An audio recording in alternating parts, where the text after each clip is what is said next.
Hello dear, welcome to all of you. आज हम पढ़ने जा रहे हैं नाइन्थ हिंदी मीडियम की 2.1 कंपैरिजन। जैसा कि आप स्क्रीन पे देख रहे हो, वार्मिंग अप में देखिए चिट चैट में आपसे क्या कहा जा रहा है कि व्हाट इज पॉइंट नंबर 1 में why what is your favourite colour, what does it remind of you. आपका प्रिय कलर क्या है और ये आपको किन चीजों की याद दिलाती है। Are you afraid of the dark, क्या आप अंधेरे से डरते हो। What does it make you think of, यह आपको क्या सोचने के लिए विवश करता है, या आप इसके बारे में क्या सोचते हो जब आप अंधेरे में होते हो।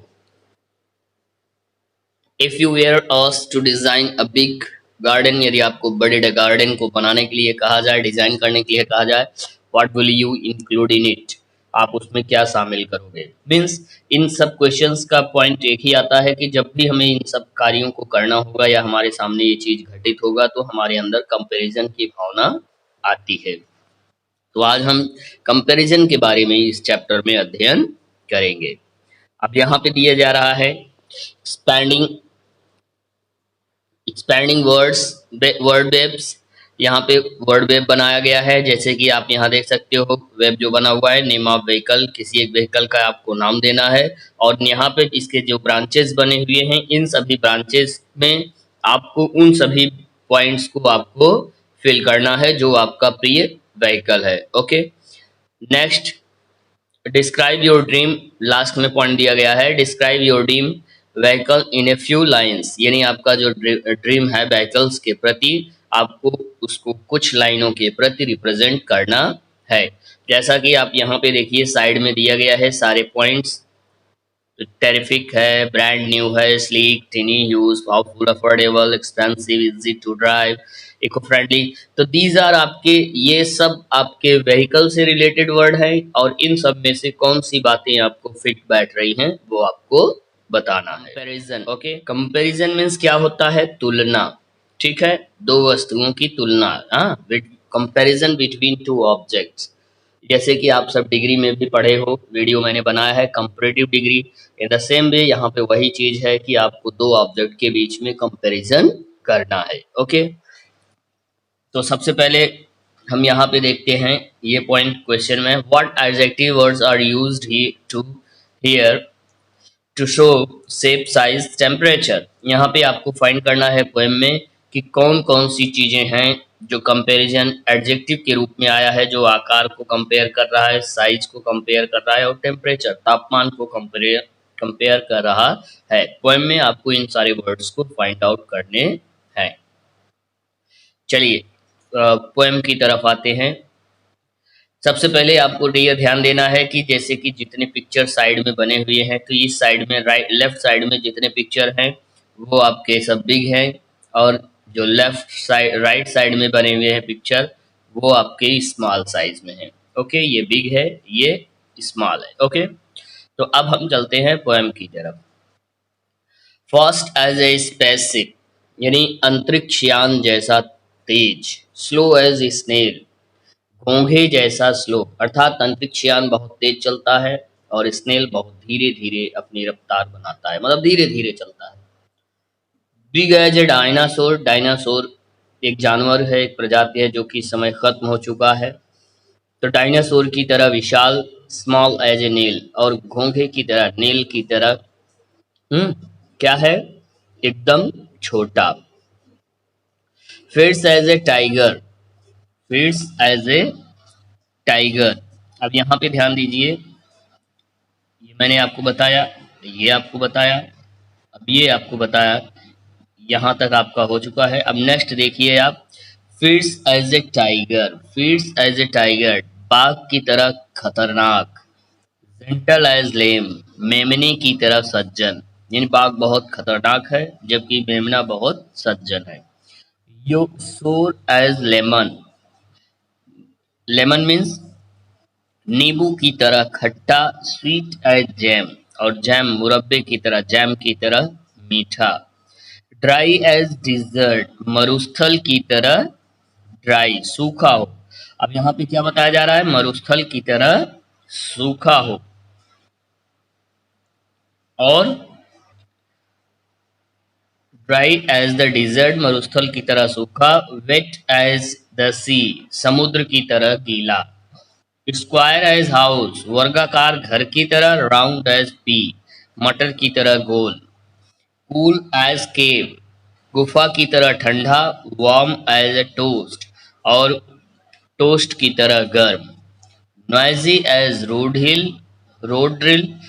रोड ड्रिल वो होता है जिससे सड़क की खुदाई की जाती है, तो उस बहुत आवाज करता है। क्वाइट एज ए घोस्ट, और घोस्ट की तरह, घोस्ट मतलब भूत प्रेत की तरह शांत। स्ट्रॉन्ग एज एन एक्स, बैल की तरह मजबूत। वीक एज किटन, बिल्ली के बच्चे की तरह कमजोर। देखो यहाँ पे छपा भी हुआ है, ठीक है। ये आपका सी है, okay. Hard as a rock, चट्टान की तरह मजबूत। सॉफ्ट एज ए मिटन, और soft as a mitten, mitten मतलब होता है ग्लव्स, ग्लव्स की तरह मुलायम। डार्क एज ट्यूनल, गुफा की तरह अंधेरा, यानी गुफा में आप यात्रा किए होंगे कहीं, तो आपको गुफा मिला हुआ होगा, तो यहाँ पे वो चीज बताया जा रहा है कि गुफा की तरह क्या है, अंधेरा है। लाइट एज द मून, चांद की तरह प्रकाशित। नाइट टाइम मिडनाइट, मध्य की रात्रि। डे टाइम मून, और दिन में दोपहर का समय। अपने आप में एक वैल्यू देता है, जैसे कि यहाँ नाइट टाइम है, ये डे टाइम है। टॉल एज गेंद, दानों की तरह लंबा। शॉर्ट एज एल्फ, बौने की तरह छोटा। क्रूग्ड एज माउंटेन पाथ, पर्वत के रास्तों की तरह उबड़ खाबड़ या खतरनाक। स्ट्रेट एज ए सेल्फ, और सेल्फ अलमारी में जो सेल्फ लगता है, सेल्फ की तरह सीधा। The world is full of opposite, यह संसार जो है वो अपोजिट यानी विलोम से भरा हुआ है। So think of some yourself, इसलिए आप अपने बारे में कुछ सोचिए।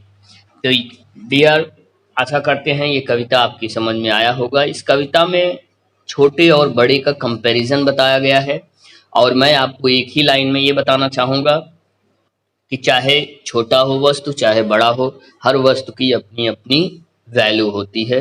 सबका प्लेस ऑफ वैल्यू इम्पॉर्टेंट होता है। जैसे कि आप कहावत में सुने होंगे कि जहाँ काम आवे सुई, तहाँ फार के ही काम।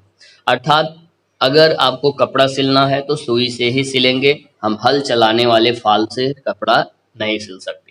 या खेत में अगर आपको खेत को जोतना है तो उसके लिए हमें बैल वाला जो हल है उसकी जरूरत पड़ती है, ना कि हम सुई से खेत को जोत सकते हैं। इसी तरह से हर चीज के लिए हर वस्तु की जरूरत पड़ती है।